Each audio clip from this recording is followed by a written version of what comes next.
Hello, my name is Pius Ranee. I am the Executive Director of Northeast Society for Agroecology Support, or NESFAS, a locally based Indigenous people's organization. I belong to a Khasi Indigenous community from Northeast India. I live in this village Nong Trao. To reach the village, we have to climb down 3,000 steps from the main road. My community has preserved and is still continuing its ways of knowing and producing food. I learned about farming and cultivating medicinal foods from my mother, Bibi Ana Ranee.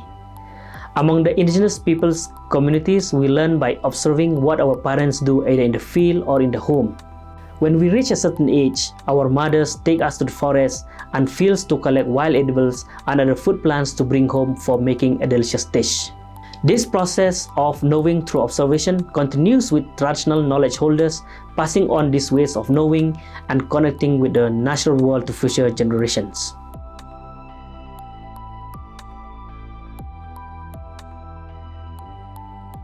Indigenous people's knowledge and practice is deeply interwoven with biodiversity and culture.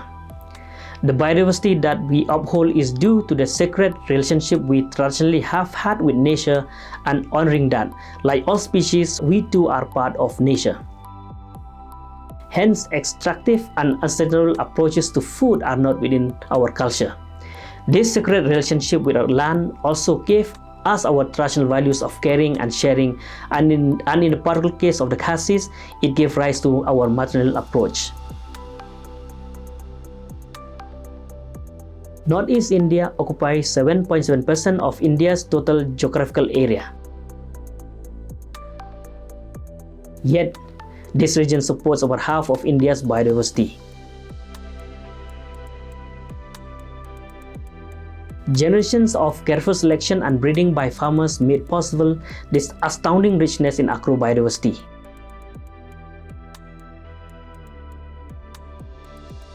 This diversity was in turn supported by the practice of agroecological practice in terms of crop management, which includes soil, water, and pest management.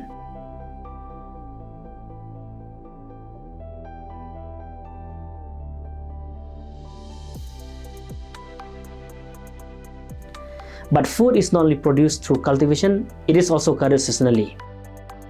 In contemporary food systems, we only speak about production and rank everything only through production. For us, living land fallow is critical for regeneration of Mother Nature and for taking care of nature. Hence, while edibles that too often have been neglected and historically stigmatized by modern institutions, are in fact important sources of rich and resilient food.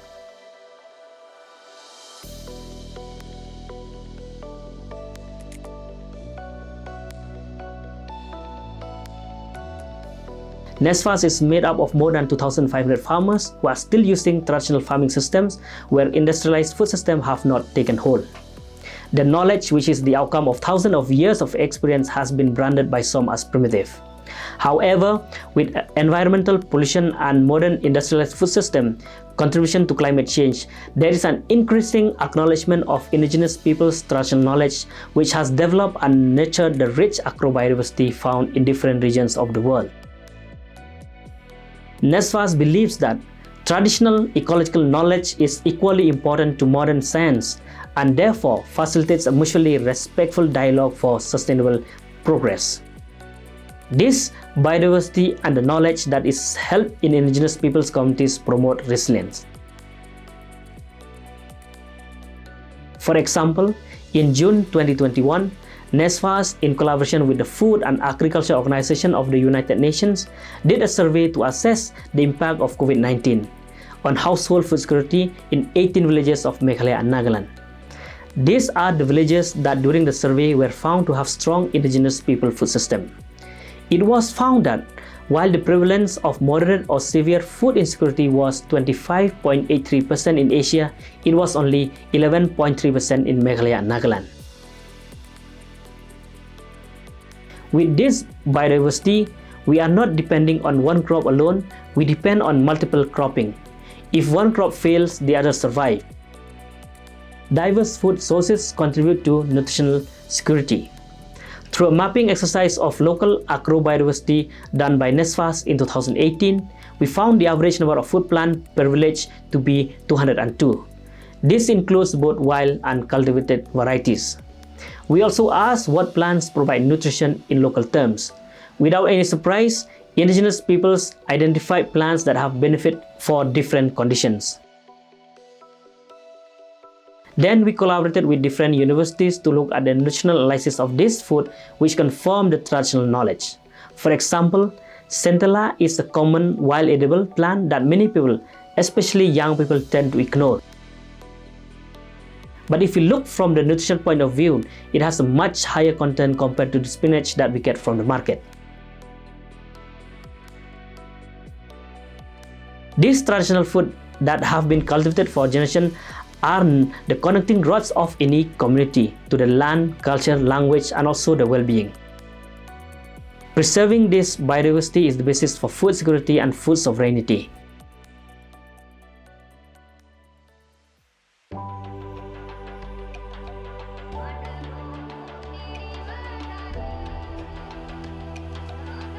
A strong push on modern scientific approaches without acknowledging or respecting the local knowledge has led to skepticism among many indigenous peoples.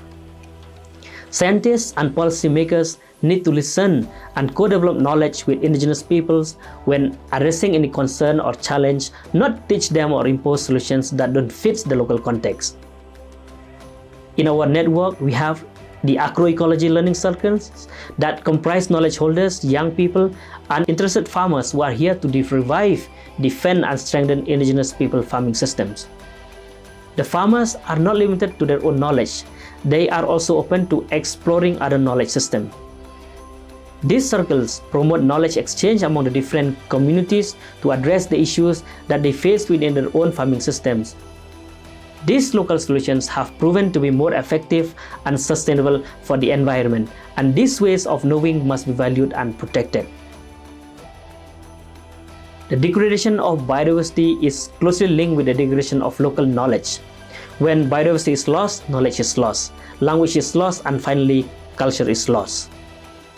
Through a program called Agrobiodiversity Works, we help young people connect back to the landscape. During such works, knowledge holders take the young people into the different food systems to introduce them to the diverse wild edible and food plants. Documenting the local biodiversity of food and their importance for sustaining culture and well-being is the most important activity that can be locally translated into different actions, like the school curriculum and linking traditional foods to school meal for nutrition improvement and livelihood. This action will directly benefit the communities and at the same time acknowledge their own biodiversity to inspire future conservation action. To the young people who are listening, my message is this: if we young people don't defend, revive, and promote this precious knowledge, who will?